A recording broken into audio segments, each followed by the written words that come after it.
Okay, well, good morning, everybody. Kevin Vaughan-Smith here, and I'm of course joined by Stuart Maister on this, the latest in our series of webinars on Reset and Rethink. We're also delighted to welcome a number of distinguished panelists. Quickly say hello to Tony Meggs, Chair of Crossrail and ex-CEO of the Infrastructure and Projects Authority. Jeremy Beeton, who led the 2012 Olympics delivery so successfully. Nick Bliss, currently counsel at Chatham Partners in Hamburg, but former head of infrastructure at Freshfields and advising government on projects. And Chris Lewis, current leader of energy and infrastructure at EY. We have 60 minutes, which always seems like a long time when you start, but flies by at the end. We have 4 knowledgeable panelists and we want to hear from them, but involve you as much as possible. So what we'd like to do is structure this as 30 minutes of hearing from the panel and then 30 minutes of open Q&A. I could ask you please to keep your comments brief. The way to get into the discussion, even before the Q&A starts, is by all means use the chat box where you can share things with everybody. In fact, let's give that a go right now. Find the chat box, and if you care to, just say hello in the chat box and where you are, because I know we're all distributed outside of our offices. So find the chat box, say where you are. While you're doing that, I'll also say you can put a Q&A in the box to the panelists, or if you feel you've got something that you need to say very quickly, there should be a raise hand button. All of those will get you into the discussion, so thank you for that. We are also joined by Jordan Marshall from Building Magazine. So we have the press with us today, which is wonderful. And last thing from me, don't forget that these are recorded and you will be given a copy of the recording, but of course it's a public event. So Stuart, kick us off. Thank you very much, Kevin. Well, actually, this is the 6th web seminar we've done in this series. And in the previous ones, we've looked at how organizations can move from transactional thinking and behavior to being more collaborative, focus on relationship, more partnerial, and therefore create greater value. And that's what we do through consultancy, training, and coaching. But this is the first time we've done a deep dive into a particular sector, into infrastructure. And the reason for that is that we have experience in the sector, but also it's clear, isn't it, that it's a sector that's been calling for that transition for quite some time. There have been endless reports over the last 25 years, Project 13, and just this latest report, which you should see now, which I've actually got a copy of here from the CBI, which was February of this year, February 27th, just before we all shut down. And it said what you see on the screen there. Effectively, that despite all of these reports in the past 25 years, the operating and procurement and development and delivery model still remains stuck. So why is that? Why is that? Is it that people are really stuck into governance and process and don't trust? But also, is it perhaps people haven't had time to pause and think, do we want to change the way we do these things? Well, guess what? We've just had the chance to pause and think about that. And the question we're asking today is COVID-19 the moment where things really change away from those traditional way of looking at doing things, the transaction, to the relationship-based development, procurement, and delivery? And we're delighted to be doing this in conjunction with Ed Wilkinson, who is not just a senior headhunter in this sector, but also the guy behind the City Infrastructure Projects Initiative. And Ed, hopefully your mic is open. Let me just see if I can make sure your mic is open. I'll find the person that does that. And I'd love to just get you to just introduce the organization. So I'm going to allow you to talk. So in a second, Ed, please come on. Stuart, thank you. Good morning.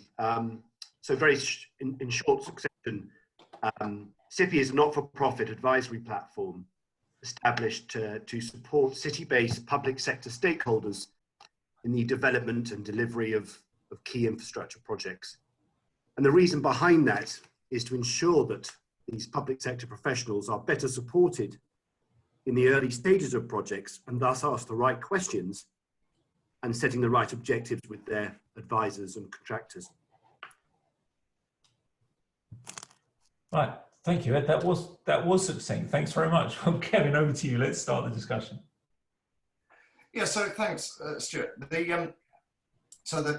We're suggesting, Stuart's suggesting, that there's been a very transactional history in construction infrastructure, and I'm interested to get your viewpoint on that. Perhaps we'll start with you, Tony. What was your experience and has been your experience of that kind of thinking? Yeah, thanks, Kevin. Well, I have to confess, I haven't, first of all, good morning to everybody, and particularly my old friends and colleagues from the IPA. I'm still alive and well. I haven't read the latest CBI report, I regret to say, but I'm sure it's pretty much like all the other ones that have been written over the years. I mean, this is the sector, you know, that has analyzed itself almost to death, highly disaggregated, not well organized, you know, locked in a vicious cycle of low-cost bidding, weak returns, etc. Having said that, I think it would be unfair to characterize, you know, the whole thing as bust. There's lots of good work going on, and there is a lot of initiative now coming from the government, even pre-COVID, from the IPA indeed, and from other parts of government. But it is a very, very difficult problem to deal with. I think we'll talk about this later, but I think necessity is really the mother of invention here. And I do think the current circumstances, where I have seen highly collaborative arrangements work, in my old firm BP in particular, totally different approaches. But the circumstances there were circumstances where without those different approaches, no business would have been done. So that necessity, which has driven some very, very successful infrastructure developments, is the mother of invention. And we may, we'll talk about it later, be entering into a period of where necessity will again drive us to act differently. But yeah, I mean, I recognize the characterization. Yeah, thanks again, Tony. Chris, you're active in many of these projects as one of the big four. What's your experience of transacting in this way? I think we've had a legacy of having strong, sort of stable infrastructure companies with a weakness in the supply chain, supply base that provide into them. I think what you've seen is actually we've been dominated by quite a few of the big projects, you know, so that the really large new build projects like HS2 and Hinkley Point and obviously Crossrail as well as the big network maintenance agreements in power transmission, power distribution, rail, road, water and gas. So I think what you've got is that dynamic of a, you know, strong owners, weaker suppliers concentrated into big projects. And I think that we're going to see that dynamic change in terms of what's needed going forwards. We have seen some emergence of alliances, you know, in places, and a lot of very positive results coming out of some of those alliances. And we've also seen quite a change emerging as we do more about putting technology in order to improve existing networks rather than the need to build new. And I think that is changing the traditional design and build nature of the relationship. That's interesting about the concentration of power, as it were. And Nick, you've advised many government projects in the infrastructure sector. You will have seen this from both sides, I suspect. Yeah, certainly. I've seen it. The first question made me cast my mind back to when I was a sort of newbie partner in sort of 94, 95 or whenever. And it was the first wave of DBFO roads. And the clients I was acting for won 2 out of the 4 DBFO roads. So there were 2 roads running, 2 construction projects, new structure, running at the same time. One was very successful and the other was less successful. And everyone's going to groan when I say this, but the reason for this, the principal reason when we analysed this afterwards with clients, with our private sector client, with the public sector client, with the lenders, was relationships. On the road that went well and delivered within the time, below budget in fact, resulted in bonuses. There was a great relationship between the representative of the DBFO co in question and the public sector client. On the other road, the relationship wasn't great, and you know, there would be slanging matches and people throwing things at each other literally, and you know, it happened, it was delivered, but it just wasn't such a great experience.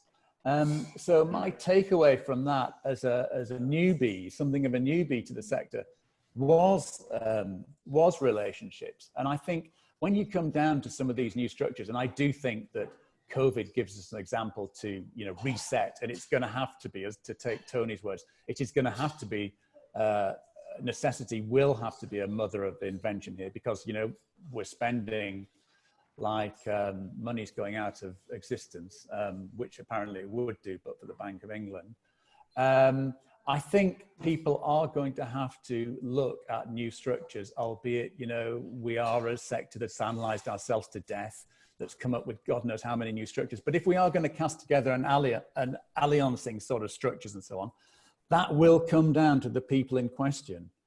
And it will come down to, I think, something that's been missing from some of the least satisfactory projects I've been involved in has been a weak client. The client needs to be knowledgeable, needs to be strong, respect needs to be earned around the table. And then, you know, with the right personality mixes or whatever, you know, you would call it, we proceed well. So I'll leave it like that and hand over to Jeremy. Oh, that's good. Yeah, Jeremy, I mean, the thing that's already coming out is this strong sense of relationship and weak and strong clients and power. You ran one of the most successful infrastructure projects that we've seen in recent years. What's been your experience? I think the first thing to recognize is that the tone of a project, like the tone of a company, gets set from the top. And where you start to get problems is where the words and the behavior of a business or a project don't actually meet the actions that are implemented. And I think, as Nick said, you know, having an intelligent client is a very powerful thing for a project, and because it gets set up in the right way. I'm often saying to people that 90% of a project's cost is committed in the first 10% of a program. And so if it's not set up properly, and we don't get the right levels of team building and relationship building, then the project inevitably falls into trouble along the way. And there are penalties for that, and there's a cost for that for somebody. Now, unfortunately, you know, you asked, is it true that it's been a bit fragmented and combative in the past? Yes, it has been. You know, people like me, chairman, PLC boards, shareholders, city investors, look for P&L. I mean, I sometimes think that some advisors and brokers are a bit lazy. They go as far as the P&L statement and then that's it. They don't report on anything else. But we hold executives accountable for profit and loss, as well as safety and ESG and resilience and all the other good things. But then we say to them, and by the way, your bonuses and your LTIPs and your success is going to be measured on whether you meet the budget or not. Now go away and perform. So you've got this language from the boardroom, you've got executives focused on implementing that, and yet we all recognize the failure and the inefficiency of the construction system in being as combative as it is. And how can you get more collaborative behavior is a very good question. So the answer, is it true? Yes. Can it be fixed? I don't really know, but you've got to start at the top. Shall I come in there, Kev? Just it's interesting to raise the P&L issue, of course, because the construction sector has a very low P&L. I mean, 2%, the top 150 contractors last year and that was last year before all this. So it's interesting, that's a starting point, and yet actually historically that hasn't been great. So the question now arises: is COVID going to be a pivot or an acceleration of history, whichever way you look at it, or not? And if it is, what needs to happen? What needs to happen? So can we come back to you, Jeremy? Let's go in reverse, if we may. What are your thoughts on it? Let me just make sure I'm unmuted yet. The first thing is, in the current situation where COVID exists, cash is king. I mean, more businesses go bust and fail because they run out of cash than for every other reason put together. So just at the moment, people like me and chairman and project executives are focused on the preservation of cash, and almost all other rules just go out of the window.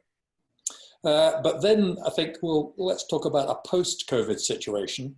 I somehow think that it's going to make us all reevaluate what's important to us, whether that is supply chain lengths, partnering, frameworks, security of supply. We'll reevaluate our priorities. I think we'll reevaluate how we expect infrastructure to perform and make it perform smarter for us. I could see that ESG is going to be of increasing importance, both around the board table and around stakeholders and the communities that we're in.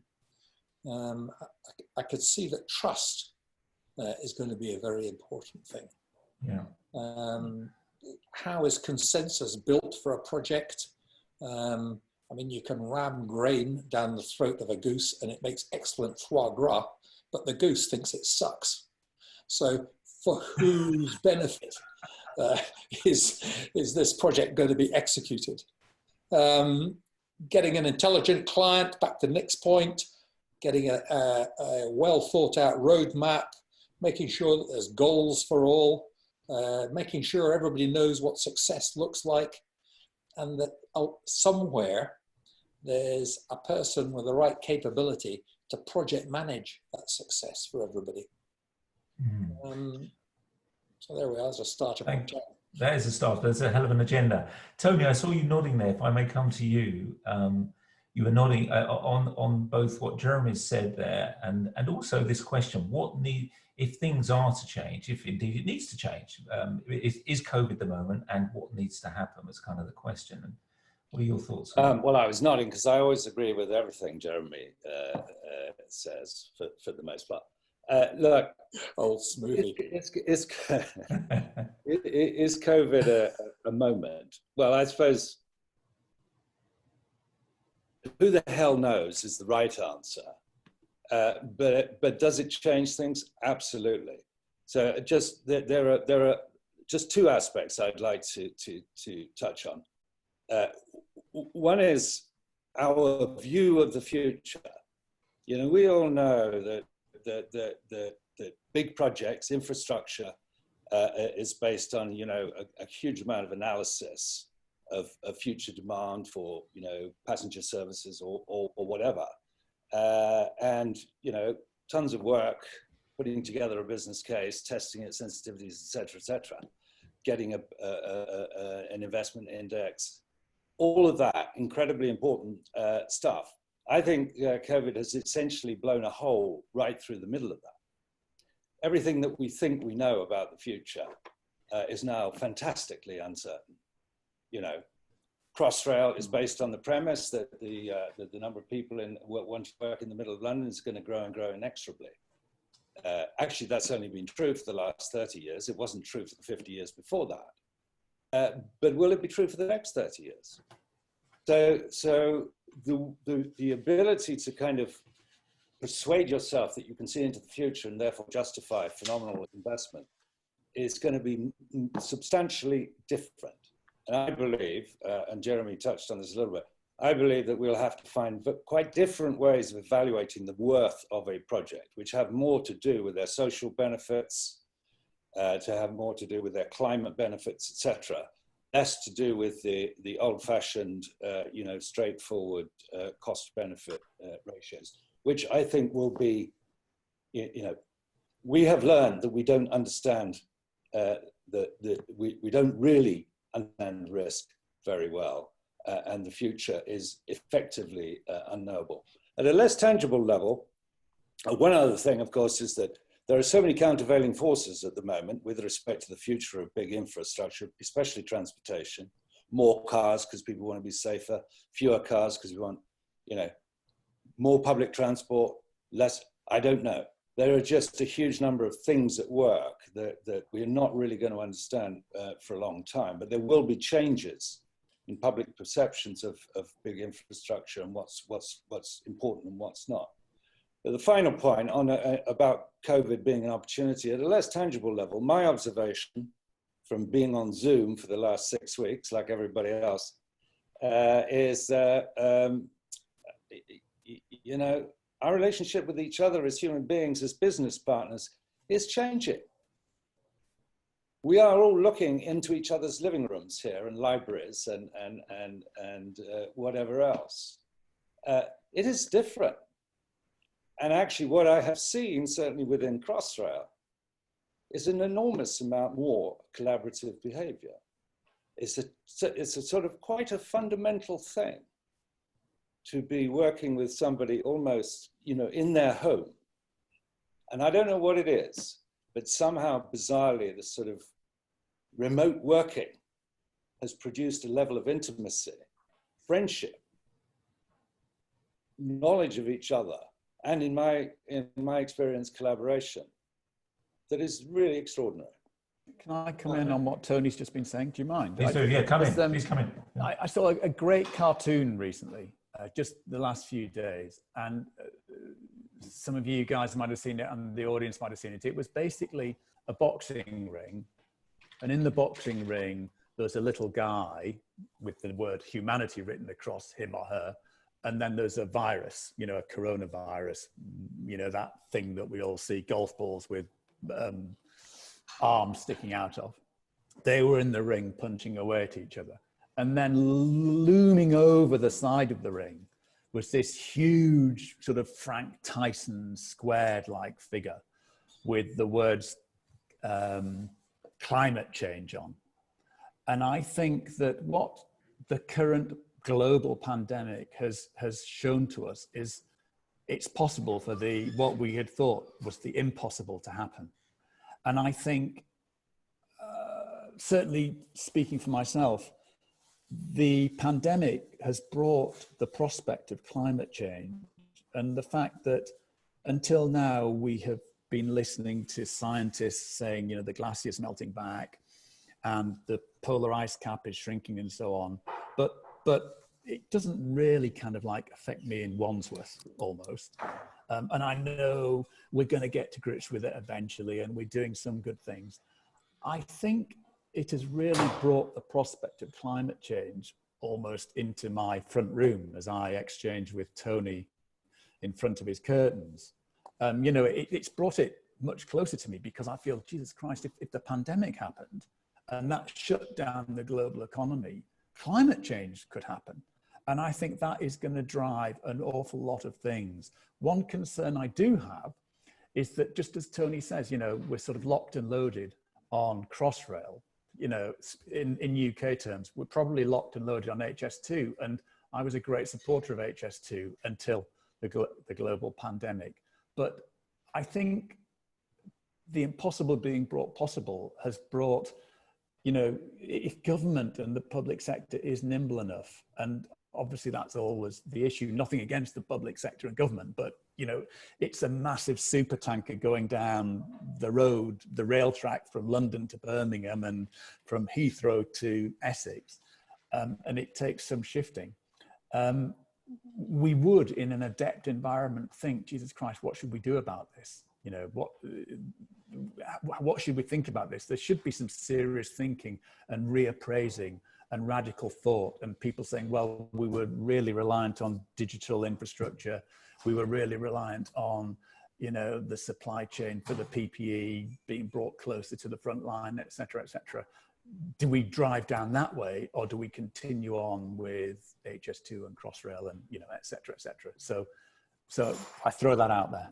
Well, Chris, I'm going to come to you. I read a wonderful interview with Salman Rushdie last week, a couple of weeks ago, and he characterized this as the age of anything can happen, which I thought was a pretty good summary of where we are. Chris, what do you, the question I have, based on what the guys were just saying, was, can we embed this change, as it were, in the new normal, whatever that looks like, when we emerge into whatever that looks like?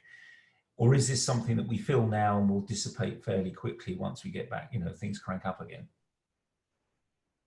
It's a good question. I guess, will it change the relationship between the owners of the infrastructure and the supply chain developing it? I think it will. I think if you look, our demand has changed, and we've talked about that the behavioural change that this crisis has brought about, and that we're actually going to have to build things for sustainability. And I think we've been building a lot of things for peak usage, and actually we've seen that people will adjust their patterns of usage, and I think that will continue in places. It'll probably, you know, inner city travel will probably have some return maybe, but commuting is likely to have changed significantly.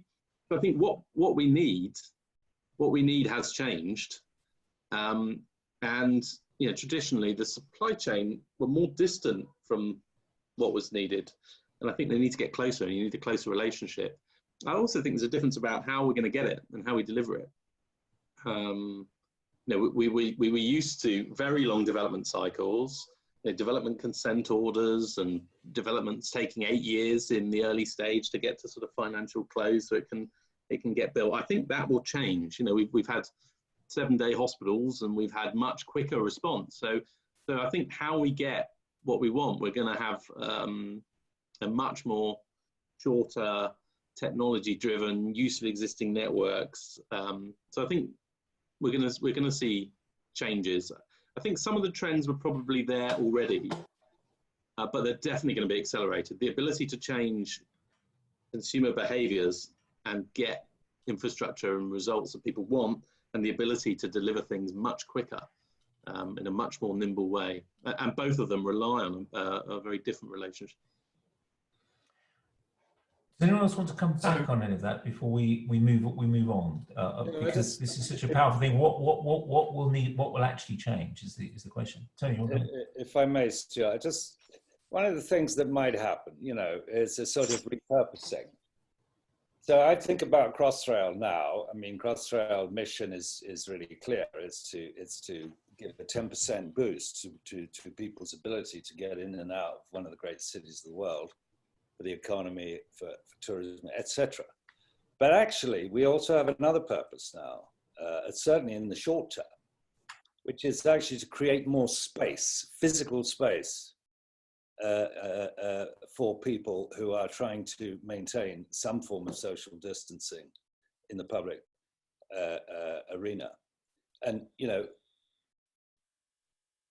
that is quite an interesting sort of shift in the way we think about it.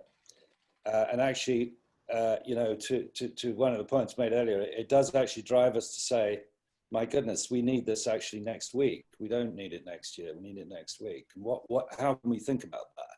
It is causing quite a lot of this is not a promise, by the way, but it is causing a lot of creative thinking to go on about how we can do things more quickly. Well, just quickly on that, if I may, with a live project like that, you're saying that things have changed in the way you're doing things, and as a result of seeing how the world has changed around you. Have I got that right? You know, well, I think it's certainly changing the. Look, I don't want to overstate this, because it's still a very complicated thing, and it still takes time to deliver, and COVID doesn't, in some ways, help. What COVID, though, has done is it has caused us to think in different ways and explore different possibilities. because, as you say, Nightingale Hospital, 7 days, 9 days, whatever it took, is still absolutely fucking extraordinary. Sorry, it is extraordinary. And, you know, we are here to serve the public. We are here to actually now to help keep the public safe by providing more capacity on the rail in the network. So how creative can we be? It's certainly. Can I take Tony's point? I think we mustn't go through this without mentioning the Nightingale hospitals. And whatever happened on the Nightingale hospitals, we've got to capture whatever happened, because there must be some magic in that. So we can't come out of this, continue on as we did before, without capturing these good things that have happened. And the rollout of the testing, and, you know, although it's not been perfect, blah, blah, blah, but there's been this incredible ramp up by the public sector. So let's capture that. We wrote a piece about this, actually, which was to do with the fact that what changed was a common vision, a shared aligned vision, a higher sense of purpose, collaborative behaviors, but also, I think, a reframing of risk. So much of the negotiations and procurement that happen is focused on risk, and the risk is small risk of being ripped off or, you know, tying people down.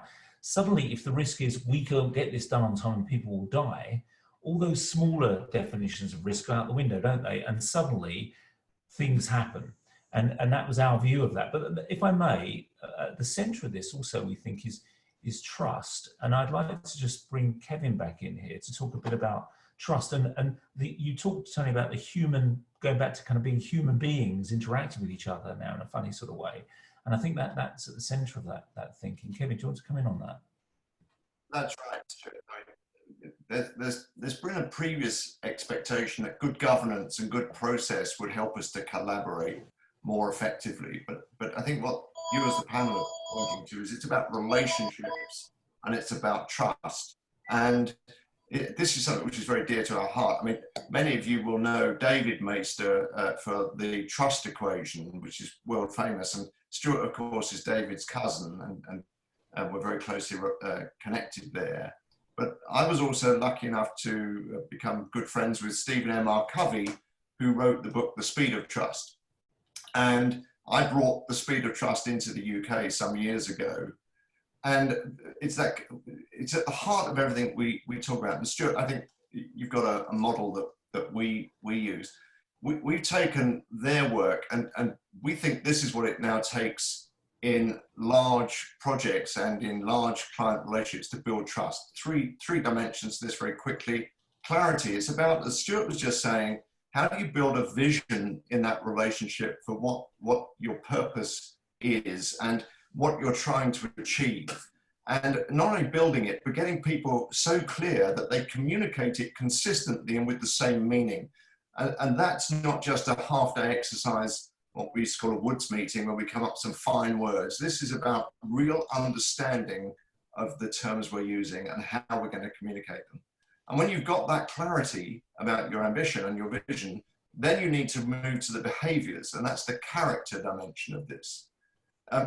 In the character side of it, it's about how will we behave, how will we talk, how will we demonstrate the courage and consideration of towards this relationship, and what we look like differently. And then finally, it's a capability. What can we do now? But if we were to combine together, what could we do in such a way that 1 + 1 could equal 3, and our ambition together can be much greater? It can be a Nightingale hospital, as we've just been saying. I always go back to why is it trust? And what's important about that? And Stephen said a very simple thing. He said this: anything we do that reduces trust increases cost and reduces speed. Anything we can do, therefore, in a major project which increases trust, increases speed, and reduces cost. And I think that those kind of ideas have been very clearly outlined by the panel and by recent experience. And the human dimension added to it. People want to trust each other. They have a desire to collaborate. We perhaps over-governance them to stop them doing that. Thank you. We're going to open this up now into a wider conversation. We had a bunch of stuff in the chat and a couple of questions. I think that why don't we start with Xander Penny? Xander, if I can activate you. Xander is actually, you put a question in, Xander, but Kevin, do you want to just introduce Xander to the conversation? I'll let Xander introduce himself, but he's part of Chris's team, I believe. Hi guys, can you hear me? Yeah. Yes. Thanks very much. It's been really interesting listening this morning. Thanks for sort of having me along. One of the themes that I found quite interesting is the focus on value and how we define and measure value in the future, as perhaps moving away from that typical cost-benefit analysis to considering the social impact of projects and programs.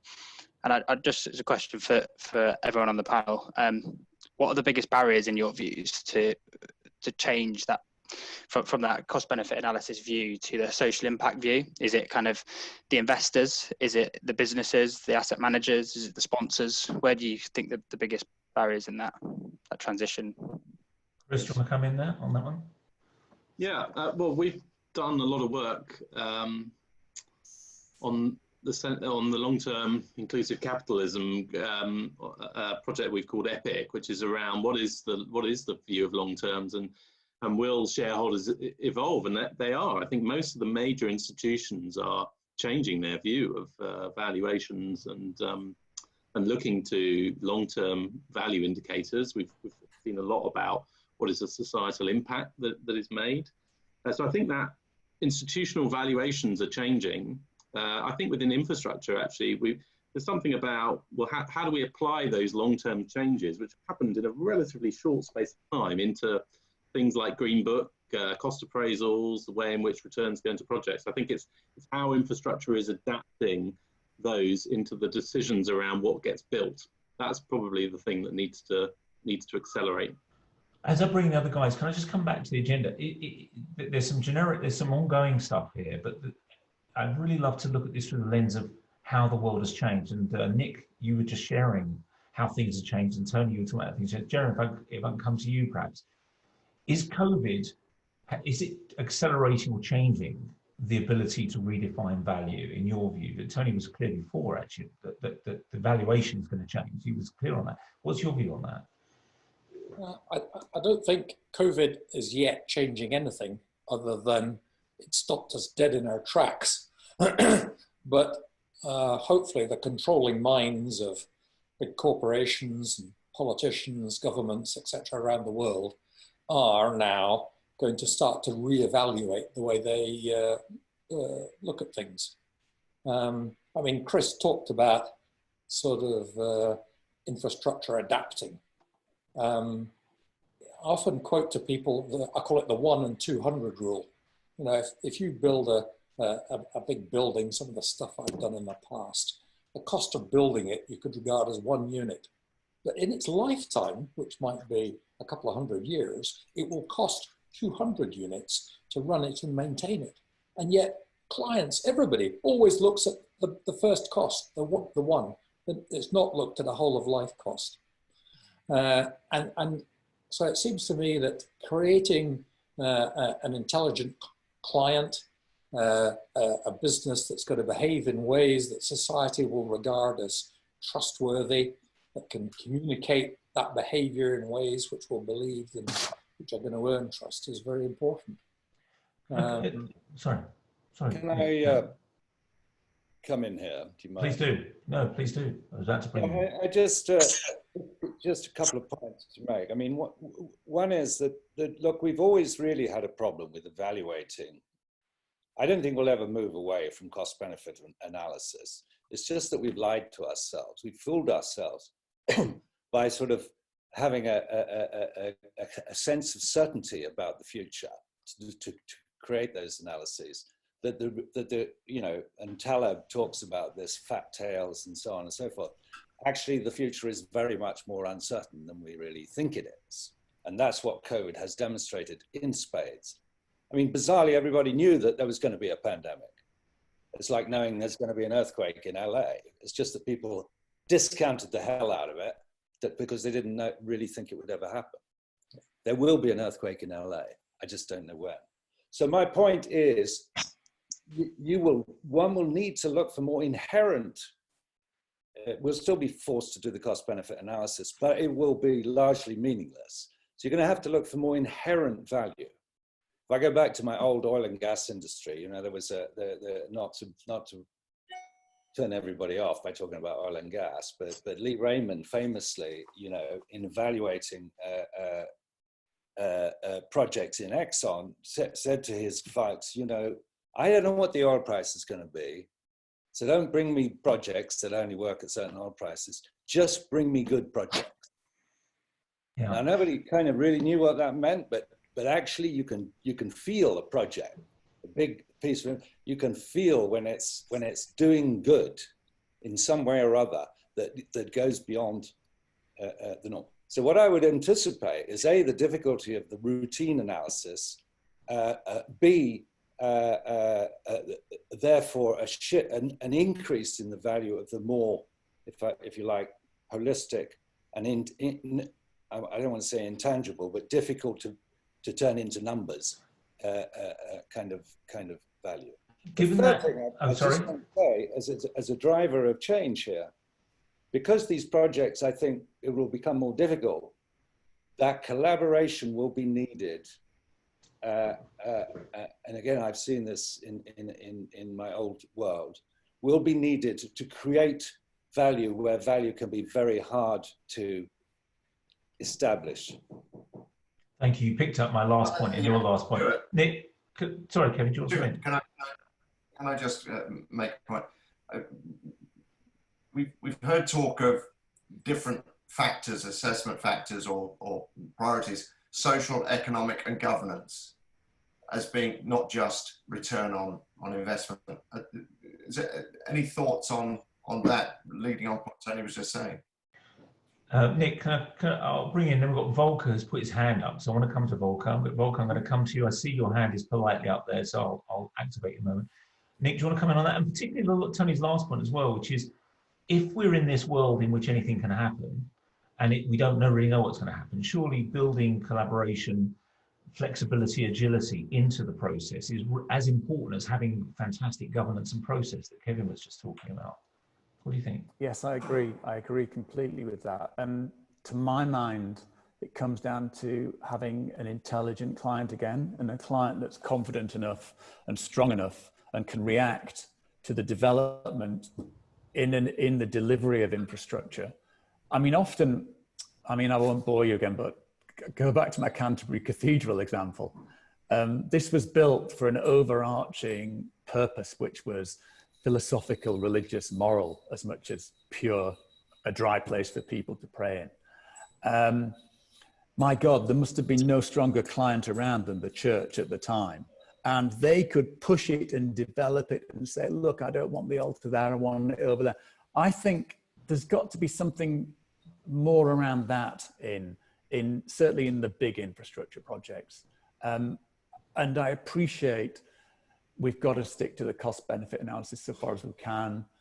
Money is important, et cetera, all that traditional stuff. But we've also got to have people, organizations, clients, customers, contractors that are brave enough to work together to develop something as it is delivered. And that might all sound a bit too philosophical for what we're talking about, but I do believe it. I don't think that we can now try and box everything because, as I say, the impossible has happened.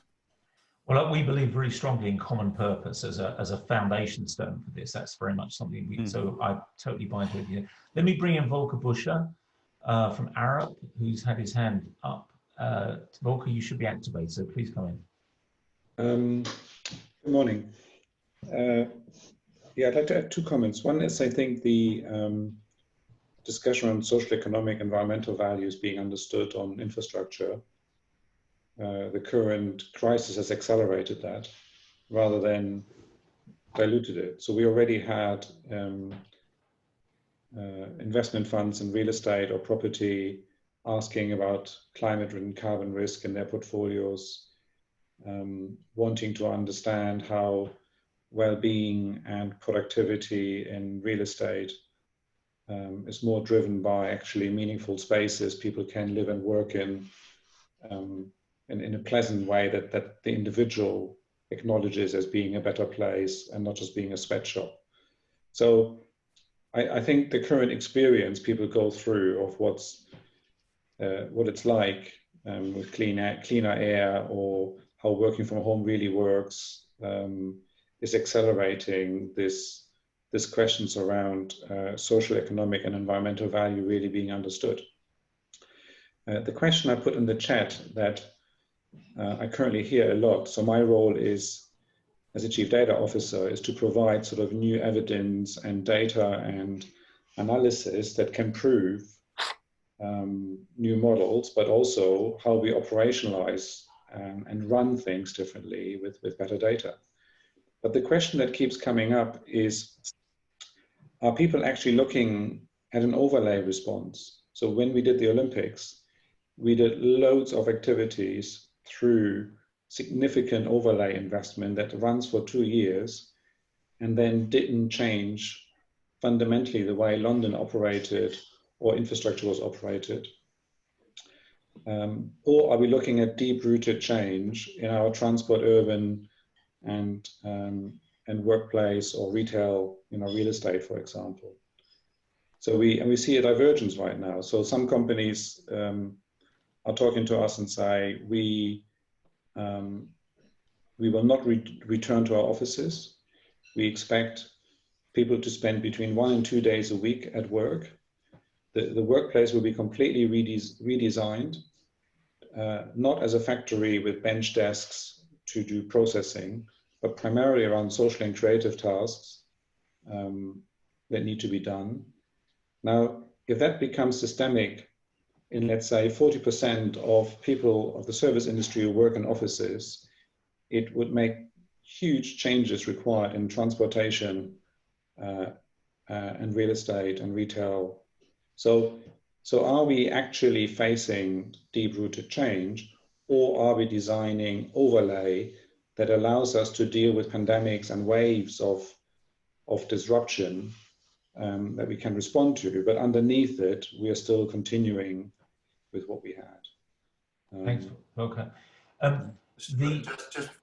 Just before we, I'm sure you're going to go to Jeremy Tyler. Can I encourage everybody? We only have 12 minutes left, or less than 12 minutes left. So if we could keep our questions and answers very tight, we'll get as many as we can in. Indeed, and can I lob in, and because there were a couple of questions in the Q&A about confidence, really, that the public sector, particularly post this, will change, both in terms of its payment terms in one question, but in terms of just not reverting back to the old ways. A couple of questions like that. So if you can somehow weave that into your answers, I'd be very grateful too. So Jeremy, let's start with you. Well, we may actually be on the threshold of a long-term change. I was interested to see the report from the World Health Organization that COVID-19 is something we may just have to live with. And, so it's going to be like measles or chickenpox or tuberculosis or whatever it is. But, if I was the owner of Canary Wharf Tower today, how am I going to get people in a lift and move them up and down between floors? How am I going to distance people in offices, etc.? Are pavements fit for the intended 2-meter social distancing, etc.? So Volker asked, is this deep-rooted change? I suspect it's the beginning of some deep-rooted change, yes. And it may go on a very long time. And as to answering his ESG questions, I think a great place to start is creating a sort of a pathfinder project, pathfinder organizations, and I would start with the money, start with the investors. Investors who start requiring now that, upfront are all good principles of environment, social, transparent governance, etc., and creating a powerful business model that others will follow because they see its success. The old story is nothing breeds success like success. So how do you create a new business model that is going to be successful, that society will follow. Does anyone else want to come in on that? We've got a bunch of questions I want to run through if I can. Yeah, but, I'd agree with what Jeremy said. All I'd say is that, you know, in terms of Volcker as to whether this is just an overlay or what it is, yes, like Jeremy, I suspect like Volcker, I think that there are some significant changes are about to start in the, you know, retail sector as well as the office sector. But there are still God knows how many billion of us. So people are still going to have to get around. Transportation is still going to be required. People still will want to go on holidays, et cetera, et cetera, et cetera. So I don't know if that just counts as an overlay or whether it's substantially and significantly different, but certain behavioral patterns will still exist. I think the work behavioral pattern is going to change and the retail behavioral pattern is going to change. But I don't think all behavioral patterns are going to change. And people are still going to want to fly via EasyJet or whoever to Mallorca. Chris, can I come to you? And can I throw into the question to you, Chris, because it seems appropriate. Alex Murray from the IPA has said we need to stop talking about margins as the base for success, about return on capital. Many contractors make very good returns on capital from 2% margins. So I'm sure you want to respond to a couple of things that are said, but I'd love you to just to pick that up if you can in terms of the financials and the profitability of the sector. And does that need to change, or actually is it all okay? I think right now companies will be focusing on cash. And we talked about the cash outlook, and the financial viability and agility is based on your near-term cash outlook. And I think when you look at the supply chain, you know, in whichever measure you look in the UK, I don't think it's strong. So I think it, you know, as part of being a more innovative, more adaptive, being able to bring different ideas that can deliver quickly, being able to come up with ways in which you can adapt to the different demand, I think you're going to need a stronger supply chain. And you actually look at other industries.